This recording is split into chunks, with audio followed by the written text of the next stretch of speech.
شروعات ہوتی ہے مووی کی ایڈم سے، جو بے ہوشی کے بعد اٹھنے میں خود کو باتھ ٹب میں دیکھتے ہیں۔ خود کو اس جگہ پر دیکھ کر وہ پریشان ہو جاتا ہے اور جلدی سے اٹھتا ہے۔ اٹھنے کی وجہ سے اس کے پاؤں میں باتھ ٹب کا پلگ نکل جاتا ہے اور پانی کے ساتھ ایک نیلے رنگ کا لیکوئڈ بھی بہہ جاتا ہے۔ آگے دیکھیں گے کہ وہ لیکوئڈ کیا ہوتا ہے۔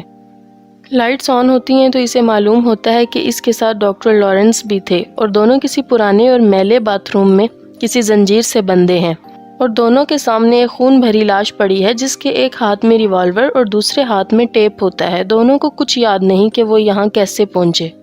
بعد میں دونوں کو ایک ایک کیسٹ ملتا ہے اور انہیں اس کے علاوہ ایک چھوٹی بلیٹ اور چابی بھی ملتی ہے، جس سے دونوں اپنی چین کے لاک کو کھولنے کی کوشش کرتے ہیں مگر وہ ناکام ہو جاتے ہیں۔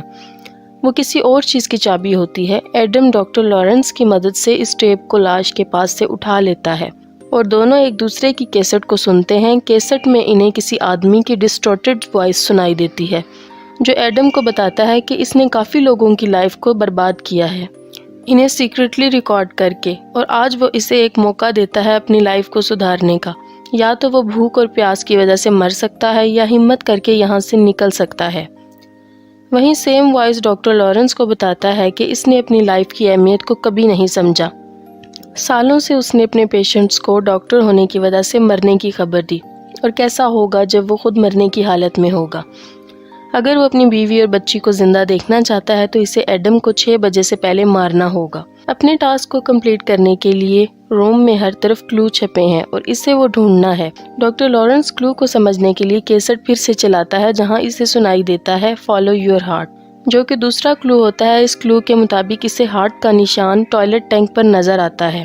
ایڈم کو اس ٹوائلٹ ٹینک میں سے لوہے کو کاٹنے والی 2 آریاں اور ڈاکٹر لارنس سے کھینچے ہوئے فوٹوگرافز ملتے ہیں، اور وہ ان فوٹوگرافز کے بارے میں ڈاکٹر کو نہیں بتاتا۔ دونوں آری کی مدد سے اپنی زنجیر کو کاٹنے کی کوشش کرتے ہیں مگر وہ نہیں کرتا۔ غصے میں ایڈم اس آری کو پھینک دیتا ہے جس سے اس کی آری اور نزدیک والی دیوار کا شیشہ ٹوٹ جاتا ہے۔ وہاں ڈاکٹر لارنس بھی کوشش کرتا ہے زنجیر کو کاٹنے کی مگر وہ نہیں کاٹ پاتا۔ انہیں سمجھ آتا ہے کہ یہ آری زنجیر کاٹنے کے لیے نہیں بلکہ ان کے پیروں کو کاٹنے کے لیے ہے۔ یہ ایک امتحان ہے ان کے لیے کہ کیا وہ خود اپنے پاؤں کی قربانی دے سکتے ہیں۔ اس طرح کے حالات دیکھنے کے بعد انہیں یاد آتا ہے کہ انہیں قیدی بنانے والا اور کوئی نہیں ہے بلکہ جگسا ہے، جس نے انہیں ایک مرڈر میں پھنسانے کی کوشش کی تھی کچھ ماہ پہلے۔ اب ہم دیکھتے ہیں مووی فلیش بیک میں جاتی ہے۔ ڈاکٹر لارنس بتاتے ہیں کہ جگسا ان لوگوں کو شکار بناتا ہے جن کو اپنی لائف کی اہمیت نہیں ہوتی، جو دوسروں کی لائف کے ساتھ کھیلتے ہیں۔ ان کے حساب سے جگسا ایک قاتل نہیں ہے، وہ اپنے شکار کو اپنے ہاتھوں سے نہیں مارتا بلکہ وہ اپنے شکار کو ایک گیم کر کے فزیکل یا سائیکولوجیکل ٹارچر کرتا ہے جہاں شکار سروائیو کر لے تو انہیں لائف کی اہمیت سمجھ آ جائے۔ جگسا کو اس مرڈر کی انویسٹیگیشن ڈیوڈ ٹیل کر رہے تھے اور مارک کے مرڈر سے ان کو ایک پین ملا تھا جس میں ڈاکٹر لارنس کے فنگر پرنٹس تھے، جس سے ان کا شک ڈاکٹر پر جاتا ہے اور اسی لیے ڈاکٹر سے پوچھ تاچھ بھی کی جاتی ہے۔ ڈیٹیکٹیو ڈاکٹر سے پوچھتے ہیں کہ آخر وہ کہاں تھے جب مارک کا مرڈر ہوا تھا۔ وہ اس وقت اپنے ہاسپٹل کی ایک انٹرن کو ملنے جاتے ہیں۔ وہ یہ بات نہیں بتانا چاہتے تھے کیونکہ اس عورت سے ان کے ریلیشنز تھے اور وہ نہیں چاہتے تھے کہ اس کی وائف کو پتہ چلے، اور اسے یہ بات بتانی پڑتی ہے تاکہ وہ اریسٹ سے بچ جائے۔ وہیں جگسا کی ایک اور شکار ایمانڈا کو بلایا جاتا ہے اپنے کڈنیپر کو پہچاننے کے لیے کہ جگسا ڈاکٹر خود تو نہیں، مگر ایمانڈا پہچاننے سے انکار کر دیتی ہے کیونکہ اس نے کبھی جگسا کے اصلی روپ کو نہیں دیکھا۔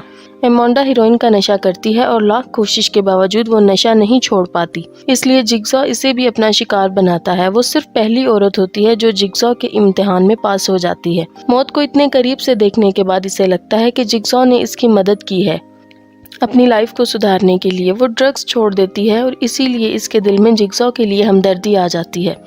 مووی کی کہانی پھر سے ایڈم اور ڈاکٹر کی طرف جاتی ہے جہاں انہیں سمجھ آتی ہے، انہیں لگتا ہے کہ ان دیوار کے اوپر لگے ہوئے گلاس کے پیچھے سے ان کو کوئی دیکھ رہا ہے۔ کچھ دیر کے بعد باتوں باتوں میں ڈاکٹر لارنس والیٹ میں سے رکھے ہوئے فیملی کا فوٹو نکالتے ہیں اور ایڈم کو دکھاتے ہیں۔ ایڈم کو ڈاکٹر کے والیٹ میں اس کی فیملی کا کڈنیپنگ فوٹو بھی ملتا ہے۔ وہ اسے چھپا کر رکھتا ہے تاکہ اسے صدمہ نہ لگے۔